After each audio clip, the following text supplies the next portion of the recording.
Morning dear students. तो कल हमने फंक्शन के अंदर रेंज कैलकुलेट कर रहे थे और रेंज के कुछ क्वेश्चंस मैंने और लिखे हैं, इनको हम पहले डिस्कस करेंगे और उसके बाद अब इस फंक्शन के अंदर केवल even odd function and periodic function दो ही पॉइंट बचे हुए और उसके अलावा ट्रांसफॉर्मेशन ऑफ ग्राफ के बारे में बात करेंगे, तब हमारा फंक्शन कंप्लीट हो जाएगा। तो देखिए, सबसे पहले अपन बात करना चाह रहे हैं रेंज की। तो रेंज के अंदर 3-4 क्वेश्चन कल किए थे हमने, 5-6 क्वेश्चन और लिखे हैं ताकि आपको और अच्छे से समझ में आ जाए कि रेंज कैसे कैलकुलेट करें। सबसे पहले इसकी बात करें कि f(x) e⁻x/1 plus greatest integer of x है। तो इसका डोमेन तो दिया हुआ ही है पहले से, f(x) जो है e⁻x/1 plus greatest integer of x है और x greater than equal to 0। तो डोमेन इसका ऑलरेडी आपको गिवन है, 0 से इनफाइनाइट है। रेंज चाहिए अपने को, तो हम कह सकते हैं कि since for x greater than equal to 0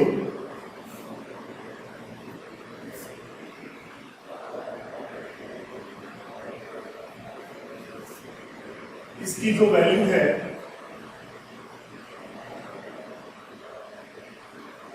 f(x) आपके पास e⁻x/1 plus greatest integer x।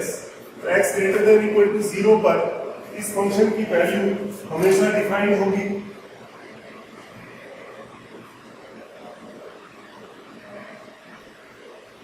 तो देखिए, x greater than equal to 0 पे बात कर रहे हैं, तो f0 की वैल्यू हम कैलकुलेट करें इसके अंदर, तो e⁻0/1 प्लस 0, ये 1 आ गया।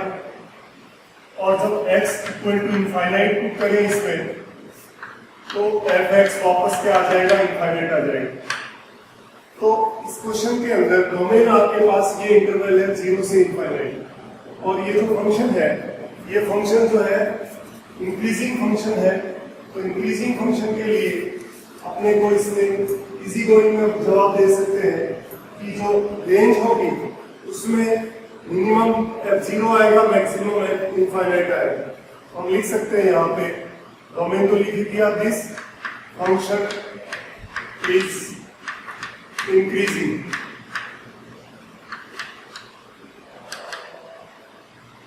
मतलब फलन वर्तमान है कि जैसे जैसे x बढ़ेगा तो f(x) की वैल्यू भी बढ़ेगी इसके अंदर। तो हम कह सकते हैं इंक्रीजिंग है। तो इंक्रीजिंग है तो जो रेंज होती है, रेंज वो क्या हो जाएगी, f0 से f इनफाइनाइट ये हो जाएगी। तो f0 और f इनफाइनाइट निकाल दिया हमने, तो रेंज या परिसर जो है इसका वो क्या हो जाएगा, 1 से इनफाइनाइट। तो आप देख सकते हैं कि इसकी रेंज क्या आ जाएगी, 1 से लेके इनफाइनाइट तक। फंक्शन दे रखा था, डोमेन ऑलरेडी पता है। हमने देखा कि x greater than equal to 0 के लिए फंक्शन वर्तमान या इंक्रीजिंग है। वर्तमान फंक्शन क्या होता है कि जब x बढ़ रहा हो तो f(x) भी बढ़े, और जब x घट रहा हो तो f(x) भी घटे, तो वो कहलाता है वर्तमान या इंक्रीजिंग फंक्शन। और इस तरह से मान लो इंक्रीजिंग है, तो ये 0 है, ये मान लो इनफाइनाइट है, उसके अकॉर्डिंग रेंज भी वैसी होगी, ये f0 और ये f इनफाइनाइट। क्योंकि 0 इंक्लूडेड है इसलिए क्लोज में आया, इनफाइनाइट इंक्लूडेड नहीं है तो f इनफाइनाइट ओपन में आएगा। तो ये इसकी फर्स्ट क्वेश्चन की आपने रेंज कैलकुलेट कर दी। सेकंड क्वेश्चन आपके पास है y equal to x-1 plus 5-x। तो सबसे पहले हम डोमेन कैलकुलेट करेंगे इसका कि प्रांत क्या होगा। प्रांत के लिए हमें इसमें क्या करना पड़ेगा, सबसे पहले आपने कहा कि y इज डिफाइंड, यानी y परिभाषित कहाँ होगा, x-1 greater than equal to 0 और 5-x greater than equal to 0। Reason numerator या अंश के अंदर, रूट के अंदर की जो क्वांटिटी होती है वो ग्रेटर देन और इक्वल टू 0 होती है। तो लिख दिया, यहां से आया x greater than equal to 1 और यहां से आएगा x less than equal to 5। तो जो प्रांत है दोनों का कॉमन देखोगे तो 1 से 5 आ जाएगा।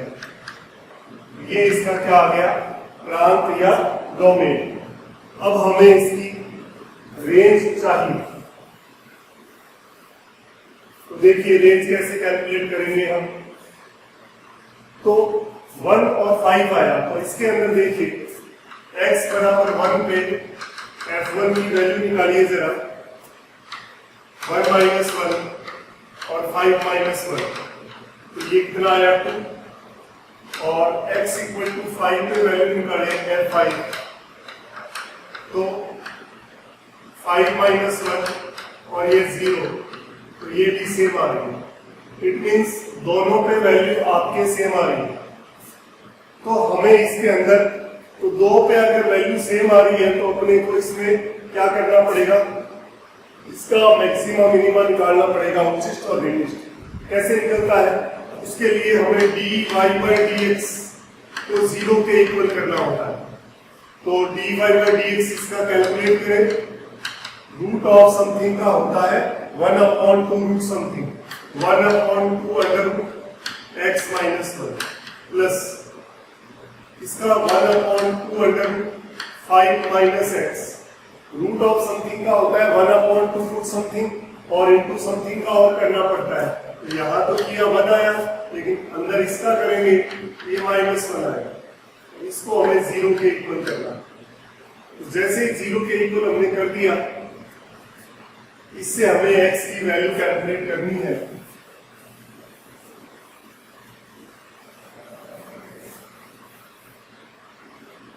ये क्वेश्चन था, डोमेन आपने कैलकुलेट कर दिया, x इक्वल टू 1 पे आपने f1 कैलकुलेट कर लिया, 1 minus 1 5 minus 1 root 4 equal to 2, और x इक्वल टू 5 पे वैल्यू देखी, ये आ गया 5 माइनस 1 और ये 0 रूट 4 इक्वल टू 2।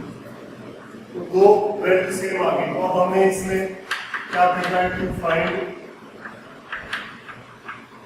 मैक्सिमा और मिनिमा, ये पता करना है। तो dy by dx equal to 0 करना पड़ेगा। dy by dx क्या आया देखो, रूट ऑफ समथिंग का होता है 1/2 समथिंग, और इस समथिंग का और इनटू में मल्टीप्लाई डिफरेंशिएशन करना है, 1 आ जाएगा, प्लस 1/2 5 माइनस x, और इसका करेंगे तो माइनस 1 इक्वल टू 0। क्या आया, 1/2 x minus 1 equal to 1/2 5 minus x। Two cancel हो गया, स्क्वायर करके क्रॉस मल्टीप्लाई करेंगे तो 5 minus x equal to x minus 1, ये इधर आ गया, 2x equal to 5 plus 1, x equal to 6/2 equal to 3। ये एक वैल्यू आपके पास x इक्वल टू 3 आ गई, और x इक्वल टू 3 पे अगर मैं फंक्शन की वैल्यू कैलकुलेट करूंगा, 3 यहाँ रखा तो ये रूट 2, और यहाँ 3 रखा तो रूट 2, मतलब 2 रूट 2 आ रहा है, तो 2 रूट 2 यानी 2 रूट x इक्वल टू 3 पे आपने f3 कैलकुलेट किया, 3 माइनस 1 और 5 माइनस 3, रूट 2 प्लस रूट 2 कितना हो गया, 2 रूट 2 आ गया। तो इसके अंदर हम ये बात कह सकते हैं कि अगर y is maximum at 2 more points then largest value from them is taken, और ऐसे ही जैसे when y is minimum at 2 or more points then smallest value from them is taken। तो हमें इसके अंदर पता लग गया कि वैल्यू जो कैलकुलेट कर ली, एक आई 2 रूट 2 और 2 वैल्यू आई 2, तो y मैक्सिमम जो है वो तो हो गया 2 root 2 at x equal to 3, और y मिनिमम हो गया 2 एट x इक्वल टू 1 और 5 दोनों पे आ रहा है। तो इसका मतलब रेंज जो है वो क्या हो जाएगी, 2 से 2 रूट 2 हो जाएगी। ये इसका क्या हो जाएगा, परिसर कैलकुलेट हो गया। तो हमने इस तरह से क्वेश्चन में एक बार और चाहे तो समझ सकते हैं, फंक्शन दिया था सबसे पहले अपने इसका प्रांत या डोमेन निकालना था। तो y डिफाइन कैसे होगा कि रूट के अंदर का जो भी एक्सप्रेशन या जो भी दे रखा है आपको उसको ग्रेटर देन इक्वल टू 0 करना है। तो x minus 1 greater than equal to 0 and 5 minus x greater than equal to 0। x greater than 1 आ गया, x less than equal to 5 आ गया। तो डोमेन इन दोनों को कंबाइन करेंगे तो प्रांत आ जाएगा 1 से 5। अब हमें रेंज चाहिए इसकी। रेंज के लिए हमें क्या करना पड़ेगा? सबसे पहले मैंने क्या किया, 1 और 5 पे वैल्यू कैलकुलेट करी फंक्शन की, तो सेम आ गई। तो सेम आ गई इसका मतलब या तो ये मिनिमम होगा या ये मैक्सिमम होगा। तो हमने पहले मैक्सिमम मिनिमम कैलकुलेट करना चाह रहे थे, तो dy by dx को 0 किया। तो dy by dx को जैसे ही हमने 0 किया तो हमारे पास x की वैल्यू आ गई 3। तो f3 कैलकुलेट किया तो 2√2 आया। मतलब ये 2 से ज्यादा ये मैक्सिमम होगा, ये दोनों मिनिमम है, दोनों में से कोई भी एक वैल्यू ले लो। मतलब इस तरह से आएगा, ये x इक्वल टू 1 पे, ये x इक्वल टू 5 पे और ये x इक्वल टू 3। यहाँ पे जो वैल्यू आ रही है वो आ रही है 2 और ये वैल्यू आ रही है 2। इस तरह का समझ सकते हो आप। तो जो y मैक्सिमम है वो x इक्वल टू 3 पे होगा 2√2 और y मिनिमम होगा 1 या 5, दोनों में से कोई भी वैल्यू ले सकते हैं। इस तरह से आप इसकी रेंज कैलकुलेट कर सकते हैं। तो आपने देखा 2 क्वेश्चंस के अंदर आपने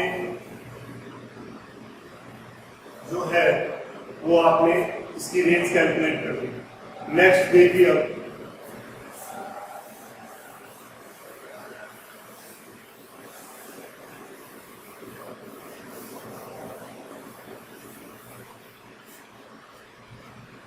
नेक्स्ट क्वेश्चन आपके पास है y equal to cos inverse 1 minus x square. तो पहले हम इसका प्रांत या डोमेन कैलकुलेट करेंगे। तो उसके लिए क्या करना पड़ेगा अपने को? हम कहेंगे कि y इज डिफाइंड, y परिभाषित होगा कब होगा? हमें पता है कि कॉस इनवर्स के अंदर का जो मैटर है वो -1 से +1 के बीच में होना चाहिए। तो आप कह सकते हो मॉडुलस है, इसलिए 1 माइनस एक्स स्क्वायर जो है लेस देन इक्वल टू 1 कह सकते हो। ये हुआ। और इसको लिखने का pattern -1 less than equal to 1 minus x square less than equal to 1। अब इसमें 1 आपने सब्ट्रैक्ट कर दिया तो -2 हो गया, माइनस एक्स स्क्वायर हो गया, ये 0 हो गया। जैसे ही -1 से मल्टीप्लाई करूंगा 0 less than equal to x square less than equal to 2 ऐसा हो जाएगा। तो इससे क्या आया? मोड x लेस देन और इक्वल टू √2 हो गया, x बिलोंग्स टू आ गया -√2 से √2। ये इसका क्या आ गया? प्रांत या डोमेन आपने कैलकुलेट कर दिया। डोमेन हो गया -√2 से √2। ये हमने इसका प्रांत निकाल लिया। तो पता है कॉस इनवर्स के अंदर जो है एक्सप्रेशन वो -1 से 1 के बीच में होना चाहिए, क्योंकि मॉडुलस है, नेगेटिव तो होगा नहीं, तो 0 से 1 के बीच में आएगा। तो जैसे आपने मोड हटाया, ये आप जानते हैं mod x less than equal to a का मतलब x की वैल्यू -a से a के बीच में होगी, वो लिखा। फिर इसको x में कन्वर्ट करना है तो 1 हटा दिया, सब्ट्रैक्ट कर दिया, फिर माइनस से मल्टीप्लाई किया, साइन चेंज हो गया और उसके बाद इसको लिखा, स्क्वायर रूट लिया तो mod x less than equal to √2 x belongs to दिया। ये तो आपके पास आ गई रेंज। अब हमें क्या करना है? अब हमें रेंज कैलकुलेट करनी है इसकी। तो रेंज के लिए हम क्या करेंगे कि हमें पता है कि 1 माइनस एक्स स्क्वायर जो है वो 0 से 1 के बीच में है। तो इसका मतलब cos inverse 1 minus x square जो है कॉस इनवर्स 1 और कॉस इनवर्स 0 के बीच में होगा। कॉस इनवर्स 1, कॉस के अंदर 1 वैल्यू किसकी होती है? 0 की, और 0 कॉस के अंदर 0 वैल्यू किसकी होती है? π/2 की। ये क्या आया आपके पास? इसकी रेंज आ गई। तो आप देख सकते हैं कि इसका प्रांत और परिसर इस तरह से हम कैलकुलेट कर सकते हैं। रेंज में आपने जो इसकी जो वैल्यू है वो 0 से 1 के बीच में आपको दिख रही है। जब हमने x बराबर 0 रखा तो y बराबर हो गया cos इनवर्स 0, और cos इनवर्स 0 होता है पाई बाय 2, और जब हमने 1 रखा तो cos इनवर्स 1 होता है 0। तो इसकी जो रेंज आ जाएगी या परिसर 0 से पाई बाय 2 क्लोज इंटरवल में आ जाएगा। ये आपका क्वेश्चन नंबर हो गया 4। इसके बाद देखिए आप 5 नंबर क्वेश्चन की बात करें। y is equal to 1 upon sine x plus 1 upon cos x, ये आपके पास है। अब इसमें हम क्या करेंगे, इसके अंदर जो अर्थमेटिक प्रोग्रेशन या समांतर श्रेणी है उसके अंदर एक कॉन्सेप्ट है, मतलब सीक्वेंस एंड सीरीज, APGP में बात कर रहा हूं।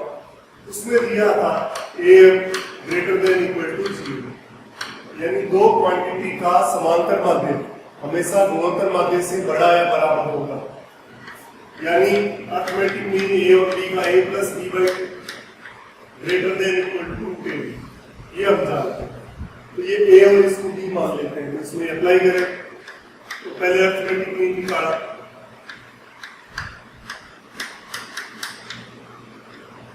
By 2 greater than equal to root में 1 upon modulus sine x plus 1 upon modulus cos x, ये आपने लिख दिया। तो उधर चला जाएगा और इसको हम सॉल्व करेंगे तो आपके पास इसकी रेंज आ जाएगी। और इसके लिए हमने कहा AM greater than equal to GM, तो आपने कह दिया था।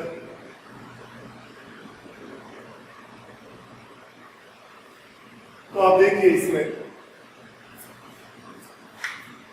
कि A प्लस B बाई 2 का मतलब 1 upon mod sine x plus 1 upon mod cos x by 2 greater than equal to root AB 1 by mod sine x into 1 by mod cos x, ये आया 1 upon modulus sine x plus 1 upon modulus cos x greater than equal to 2 इधर आ गया, और under root में 1 upon आ गया modulus sine x into modulus cos x। 2 से आपने इसमें मल्टीप्लाई कर दिया और 2 से डिवाइड कर दिया, इससे फाइनल क्या होगा,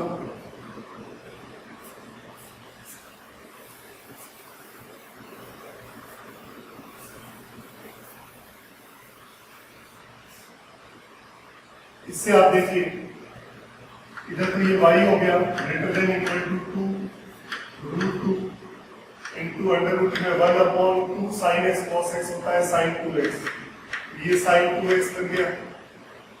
y greater than equal to 2 root 2, ये ऊपर लाएंगे तो cos x 2x हो गया।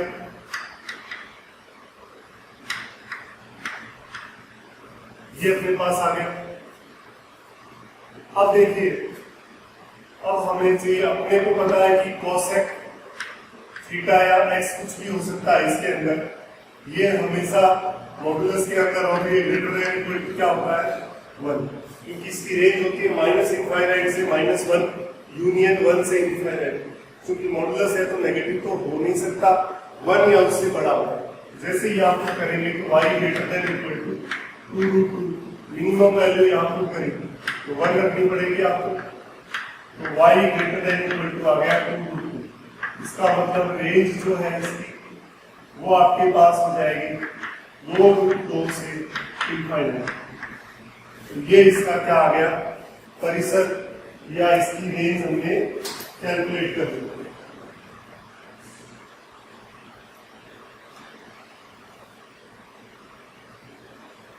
तो आपने क्या किया, जो सीक्वेंस एंड सीरीज श्रेणी और अनुक्रम वाला टॉपिक है उसमें दो नंबर a और b के लिए am greater than equal to cm होता है।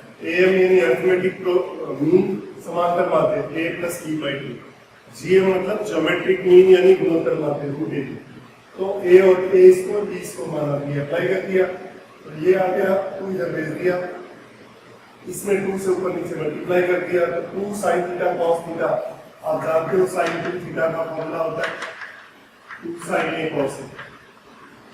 आपने जैसे ही अप्लाई किया साइन 2x बन गया, ऊपर आया cosec 2x हो गया। cosec थीटा जो होता है हमेशा ग्रेटर देन इक्वल टू 1 होता है, चाहे थीटा कुछ भी हो। तो ये लिखा तो इसकी मिनिमम वैल्यू आपको कर दी, तो y मिनिमम आ गया 2 और मैक्सिमम इनफाइनाइट। तो ये इसकी क्या आ गई, रेंज आ गई। इसके बाद में 6th नंबर क्वेश्चन आपके सामने है y इक्वल टू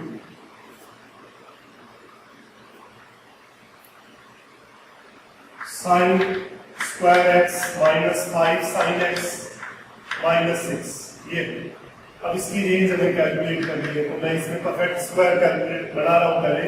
देखो साइन स्क्वायर एक्स है, 2 से गुणा किया और 2 से डिवाइड कर दिया, तो ए स्क्वायर माइनस 2ab का स्क्वायर चाहिए, तो 5/2 का स्क्वायर छोड़ दिया और 5/2 का स्क्वायर सब्ट्रैक्ट कर दिया और -6 पड़ा।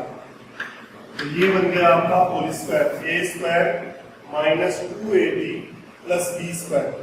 क्या हो गया ये, साइन एक्स माइनस 5/2 का होल स्क्वायर और माइनस एलसीएम आ जाएगा 4, ये हो गया 25 माइनस आप कॉमन ले लो और ये हो जाएगा 24 प्लस का 24। तो y की जो वैल्यू है वो ये है, ये आप लिख सकते हो y equal to sine x minus 5/2 का होल स्क्वायर माइनस 49/4। ये हमने इसका परफेक्ट स्क्वायर की फॉर्म में आप इसको ले आए। अब देखिए इसकी रेंज कैसे कैलकुलेट करेंगे हम।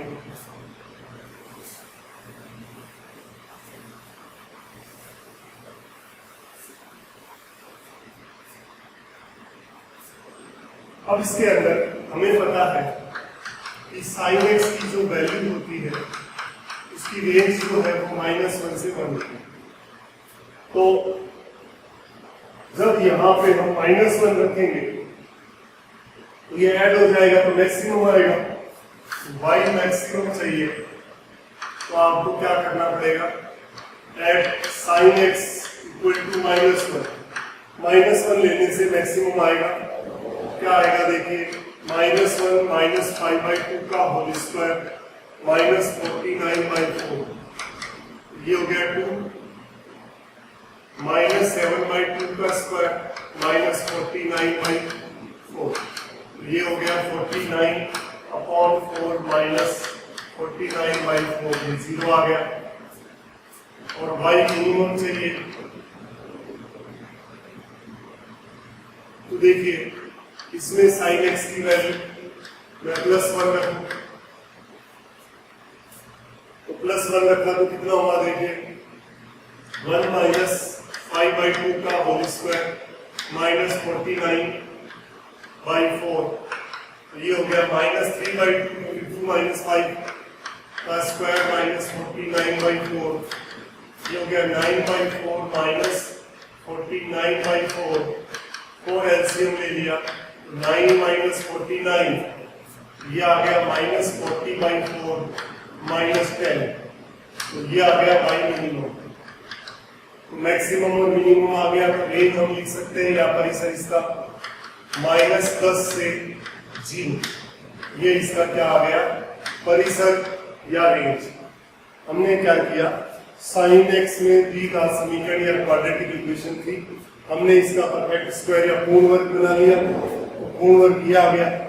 अब इसमें होल स्क्वायर वैसे तो ऑलवेज ग्रेटर देन और इक्वल टू 0 होता है, बट साइन की अगर मैं मिनिमम वैल्यू रखूंगा,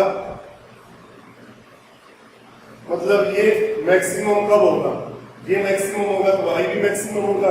ये मैक्सिमम तब होगा जब दोनों जुड़ जाए, ऐड हो जाए। ऐड कब होगा, तो ये माइनस का है तो साइन की भी मैक्सिमम माइनस वैल्यू होती है -1, वो पुट करेंगे तो मैक्सिमम आ जाएगा। और जैसे ही हम इसके अंदर ये मिनिमाइज कब होगा, जब ये प्लस का हो और ये माइनस का हो, तो इसकी मैक्सिमम पॉजिटिव वैल्यू होती है +1, तो वो जैसे किया तो हमारे पास मिनिमम वैल्यू आ गई। तो मैक्सिमम और मिनिमम की हेल्प से हमने इसकी रेंज कैलकुलेट कर ली -10 से 0।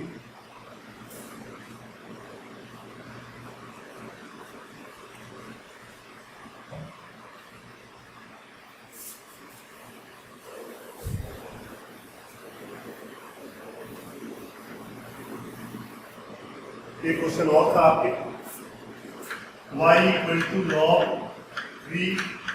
log 1/3 x square plus 4x plus 4, इसकी रेंज भी हमें कैलकुलेट करनी थी।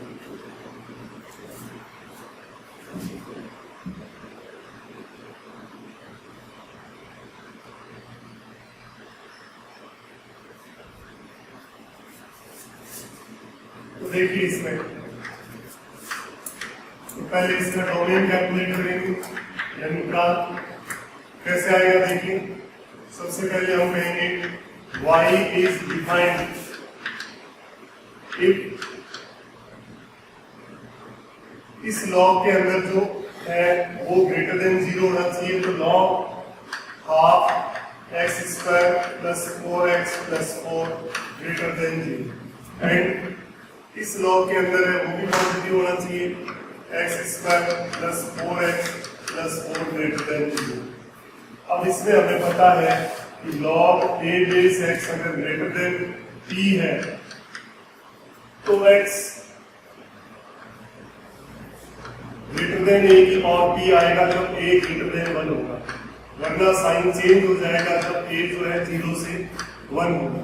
तो यहाँ पे बेस है वो 1 से कम है, तो ये साइन चेंज होगा, क्या आएगा x square plus 4x plus 4 less than 1/2 की पावर 0, एंड ये आया x प्लस 2 का होल स्क्वायर ग्रेटर देन 0 की बात।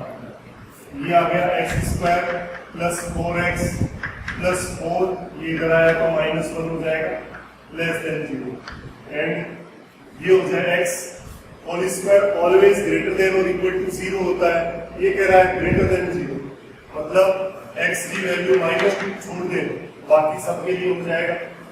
ये आया x square 4x plus 3 less than 0 and x not equal to -2, इसके फैक्टर करें x प्लस 3 और x plus 1 less than 0 and x not equal to -2। Less than में हमें पता है कि x माइनस a और x minus b less than 0 होता है, तो x की वैल्यू दोनों के बीच में होती है, लेस और ग्रेटर के बीच में है। तो इसमें सेम बात है, दोनों को इंडिविजुअल 0 किया तो कितना आया -3 एंड -1 उनके बीच में, तो -3 less than x less than -1 and x not equal to -2।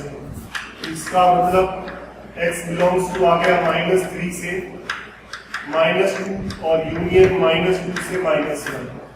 तो प्रांत या इसका डोमेन क्या हो जाएगा -3 से -2 यूनियन -2 से -1।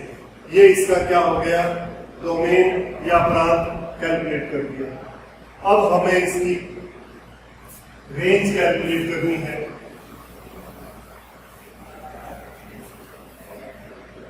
तो देखिए ये शायद क्वेश्चन नंबर 2 था। अब हमें इसकी रेंज कैलकुलेट करनी है, तो रेंज कैसे कैलकुलेट होगी देखिए। सबसे पहले आपने कहा कि x square plus 4x plus 4 ये ऑलवेज क्या होता है ग्रेटर देन इक्वल टू 0 होता है,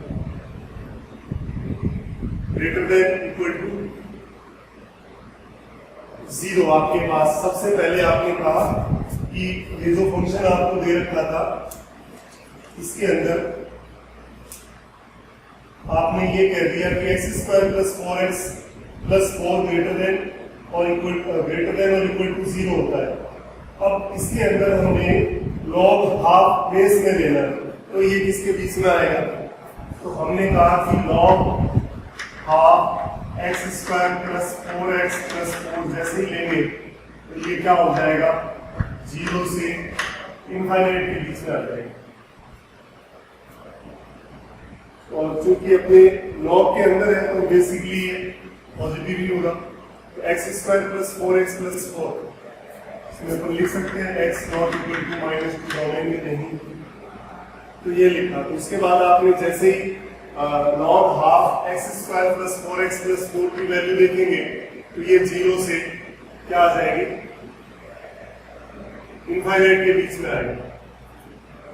और उसके बाद जैसे ही आपने एक बार log और लगाया, log 3 base log half x square plus 4x plus 4, ये log 0 और ये log इनफाइनाइट।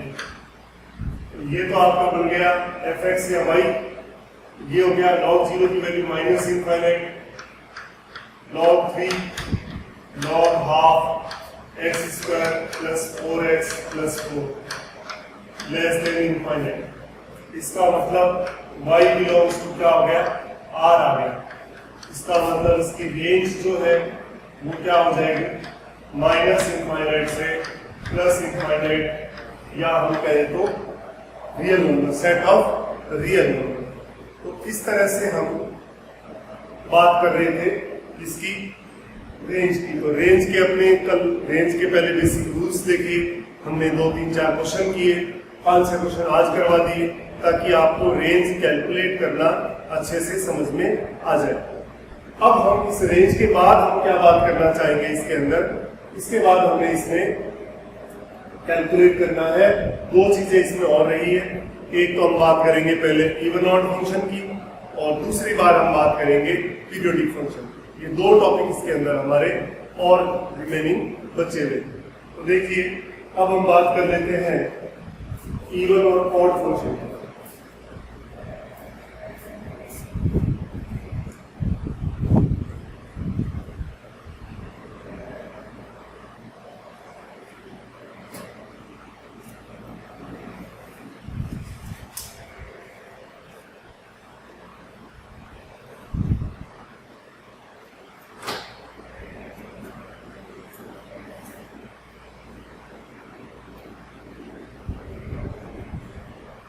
देखिए इवन ऑड फंक्शन के बारे में हम बात करना चाह रहे हैं।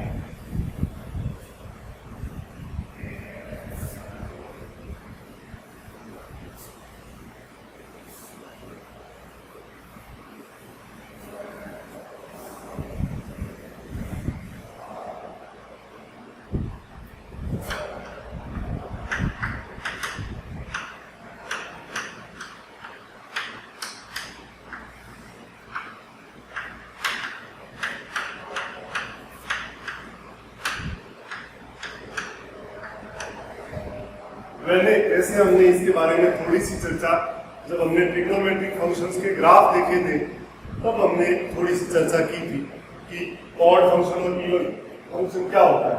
पहले हम बात करते हैं ऑड फंक्शन। क्या होता है ऑड फंक्शन? देखिए ये function fx is said to be an odd function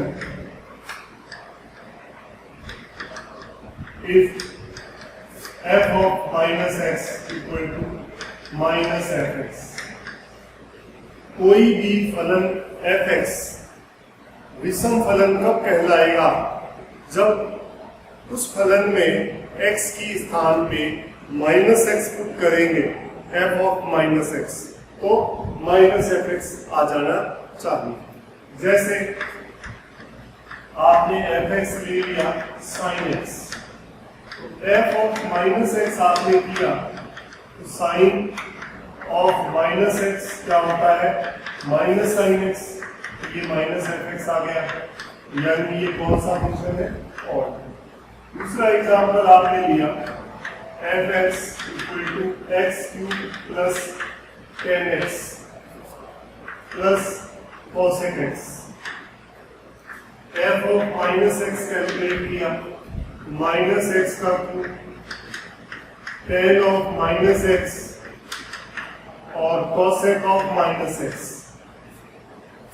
f of minus x आप देखोगे, माइनस एक्स का होल क्यूब क्या हो गया? Minus x cube. 10 of minus x क्या होता है? Minus 10x। cosec of minus x minus cosec x, minus common ले लिया, x cube plus 10x plus cosec x, ये बन गया माइनस ऑफ fx। तो ये भी क्या हो गया? ऑड फंक्शन हो गया। तो आपने देखा कि ऑड फंक्शन की बेसिक डेफिनेशन क्या है, f of minus x equal to minus f x. अब इसमें हम एक बात कह सकते हैं कि ऑड फंक्शन इज ऑलवेज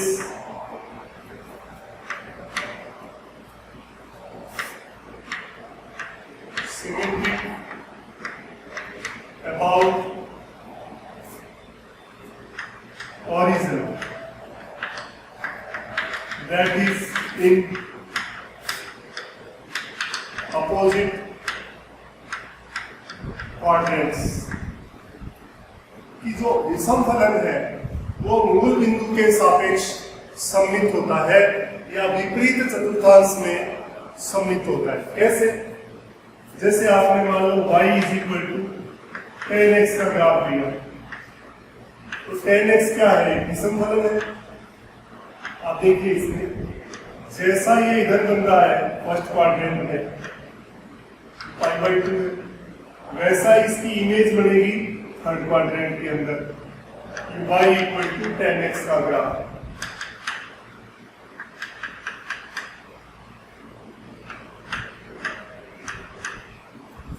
जैसे आपने मान लो y equal to sine x का ग्राफ लिया, साइन का ग्राफ हम जानते हैं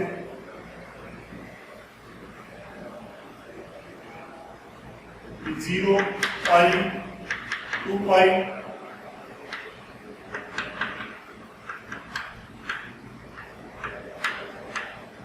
minus pi minus two pi. जैसा ये फर्स्ट में देखो वैसा ही ये इसका इमेज किसमें है, थर्ड में। फिर ये जैसा ही देखो फोर्थ में है, वैसी इमेज सेम टू सेम उतनी डिस्टेंस पे क्या आएगी, सेकंड में आ जाएगी। तो साइन एक्स भी क्या है, ऑड फंक्शन है, और टेन एक्स भी क्या है, ऑड फंक्शन है। तो जो विषम फलन होते हैं, ऑड फंक्शन होते हैं, वो मूल बिंदु के सापेक्ष या विपरीत चतुर्थांश में सममित होते हैं। तो ऑड फंक्शन हमेशा ओरिजिन के रिस्पेक्ट में या अपोजिट क्वाड्रेंट में क्या होते हैं, सिमेट्रिक होते हैं। ये बात हमें ध्यान रखनी है। अब देखिए ऑड के बाद हम बात करना चाह रहे हैं इवन फंक्शन की। इवन फंक्शन हमने कहा कि if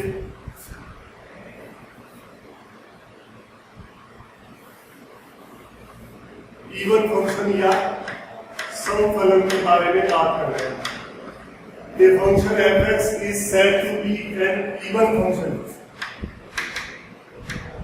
if f of minus x equal to fx। जैसे आपने एग्जांपल ले लिया,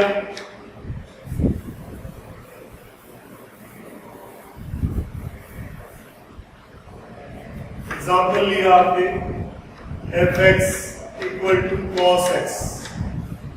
तो आपको पता है f ऑफ माइनस एक्स आपने कैलकुलेट किया, तो cos of minus x cos x हो गया, दैट इज fx आ गया। इसका मतलब ये क्या है, इवन फंक्शन है। फिर आपने एग्जांपल लिया fx equal to x square sec x plus modulus x plus x sine x. ये फंक्शन दिया, इसको चेक करें। F of minus x equal to minus x का whole square sec of minus x plus mod of minus x plus minus x into sine of minus x.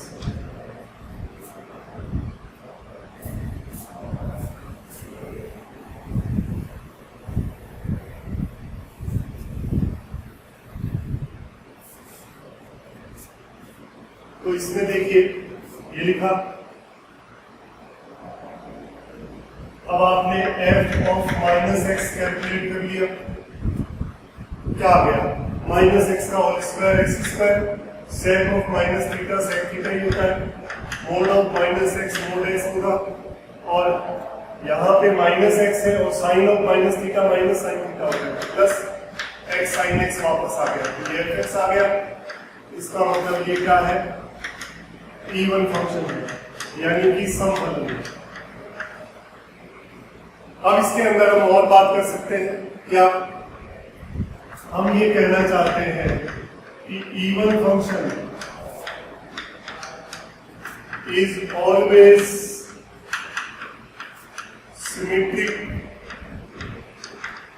About y axis, कि सम फलन सदैव y x के सापेक्ष क्या होते हैं, सममित होते हैं। सम फलन सदैव y एक्स के सापेक्ष सममित होते हैं। इस तरह से एग्जांपल लेके देख लो, y equal to cos x लिया, तो cos x का जो ग्राफ है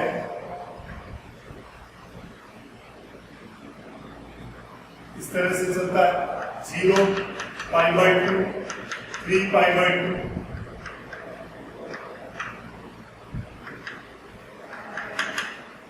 minus pi by 2 minus 3 pi by 2 ये एक्स प्लस। तो देखिए जैसा ये इधर है फर्स्ट में, वैसा ये देखो इसका इमेज इधर आ गई। फिर ये जैसा ही फोर्थ में जैसी इमेज है, मतलब फोर्थ में जो फंक्शन है वैसी इमेज देखो थर्ड में इसके वाई एक्स के रिस्पेक्ट में, ये भी वाई एक्स के सापेक्ष क्या है, सिमेट्रिक है, इसकी इमेज सेम आई। तो आप देख सकते हो कि वाई एक्स के रिस्पेक्ट में ये सिमेट्रिक दिख रहा है साफ साफ, जैसा इधर बन रहा है वैसा ही उधर बन रहा है, तो ये क्या हो जाएगा, इवन फंक्शन। और एग्जांपल ले रहा है y equal to modulus x ले लिया, मोड x का ग्राफ कैसा होता है, इस तरह का होता है। तो आप देख सकते हो कि y एक्स के रिस्पेक्ट में जैसी लाइन उधर है वैसी ही लाइन उधर है, तो ये फंक्शन जो है y एक्स के रिस्पेक्ट में सिमेट्रिक है, इसलिए ये क्या है, एक इवन फंक्शन। तो हमने बेसिक डेफिनेशन देख ली इवन और ऑड की। ऑड तो होता है f of minus x equal to minus f x, और इवन है या सम फलन है f of minus x equal to f x. ये दो पॉइंट आपने पढ़े। अब हम बात करना चाह रहे हैं इसकी प्रॉपर्टीज के बारे में।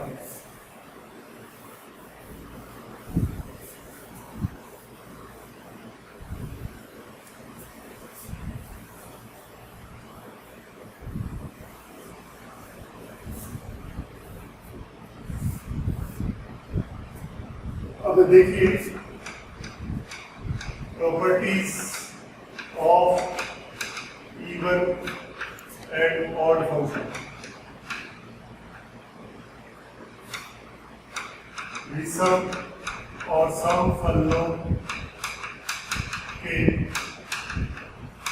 गुणधर्म, इसकी प्रॉपर्टी क्या है। तो देखिए इसकी प्रॉपर्टी में हम क्या कर सकते हैं, हमने लिखा सबसे पहले कि अगर दो इवन फंक्शन या दो ऑड फंक्शन का जो प्रोडक्ट है वो हमेशा क्या होगा, इवन फंक्शन होगा। पहली प्रॉपर्टी है product of two odd function और two even function is always an even function। दो सम फलनों का गुणा या दो विषम फलनों का गुणा हमेशा क्या होगा, सम फलन। एग्जांपल ले एफ एक्स आपने ले लिया साइन एक्स और जी एक्स आपने ले लिया एक्स क्यूब, तो आपने एच एक्स लिया sine f x into g x, x cube sine x हो गया। ये क्या होगा, odd into odd implies even. तो ऑड इंटू ऑड अगर 3 बार आ गया, 5 बार आ गया, 7 बार आ गया, तो ये क्या होगा, ऑड आएगा। और ऑड इंटू ऑड अगर इवन टाइम्स आ जाए, 2 बार 4 बार 6 बार, तो वो हमेशा इवन होगा। एक एग्जांपल और लें, एफ एक्स आपने ले लिया cos x और जी एक्स आपने ले लिया मॉडुलस एक्स, तो एच एक्स देखिए modulus x into cos x, ये क्या है E1 इंटू E1, ये क्या आएगा E1 ही आएगा, सम आएगा। तो कहने का मतलब ऑड, दोनों ऑड फंक्शन की मल्टीप्लाई करेंगे दो तो इवन आएगा, दोनों इवन की करेंगे तो भी इवन आएगा। और मल्टीप्लाई में ऑड इवन में अगर odd into odd odd times आ जाए, यानी 3 बार 5 बार 7 बार तो ऑड होगा, और इवन टाइम्स आ जाए 2 बार 4 बार 6 बार 8 बार 10 बार तो वो इवन फंक्शन हो जाएगा। पहली प्रॉपर्टी। दूसरी है product of an odd and an even function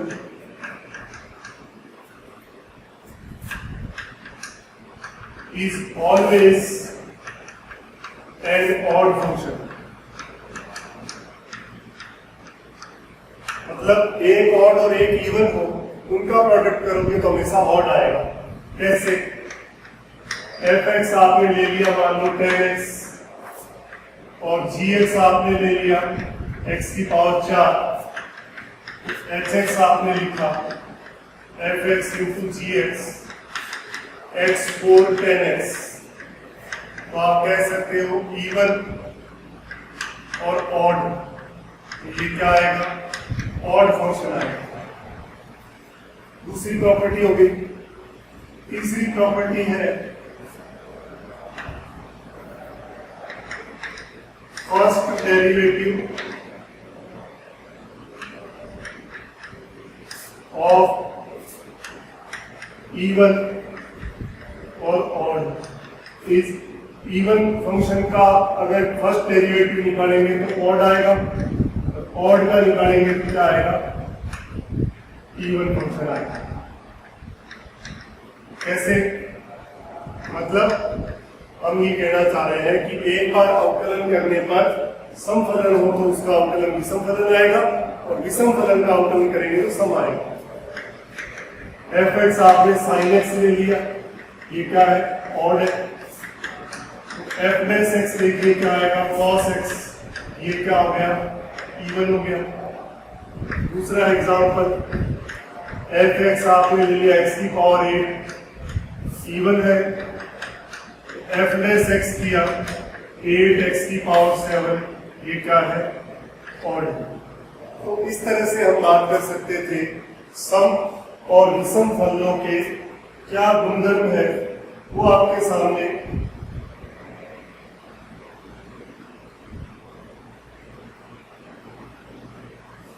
कर सकते हैं। मतलब सामने जो ऑड है ये 3 प्रॉपर्टी, चौथी एक और लिख सकते हैं कि एफ एक्स इज इवन और ऑड फंक्शन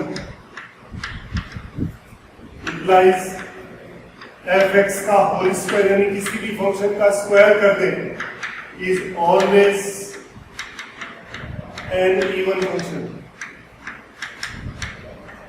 कि किसी फलन का होल स्क्वायर यानी कि पावर 2 लगा दें, पूर्ण उसका होल स्क्वायर कर दें तो वो फंक्शन क्या हो जाएगा, वो फंक्शन इवन फंक्शन बन जाएगा। जैसे साइन एक्स क्या है, साइन एक्स ऑड है, लेकिन हम जब इसका स्क्वायर करेंगे साइन स्क्वायर एक्स है तो ये क्या हो गया इवन हो जाएगा। और इवन है कॉस, उसका स्क्वायर करोगे तो इवन का स्क्वायर इवन ही होता है। मतलब फंक्शन इवन या ऑड कुछ भी हो उसका स्क्वायर हमेशा क्या होगा, एक इवन फंक्शन होगा। तो इस तरह से आज हमने रेंज के कुछ क्वेश्चन सॉल्व किए और उसके बाद मैंने आपको सम और विषम फलन के बारे में डिटेल में बताया, उसकी प्रॉपर्टीज लिखी। कल हम इससे रिलेटेड कुछ क्वेश्चंस करेंगे और साथ में पीरियोडिक फंक्शन कंप्लीट करेंगे। Thank you.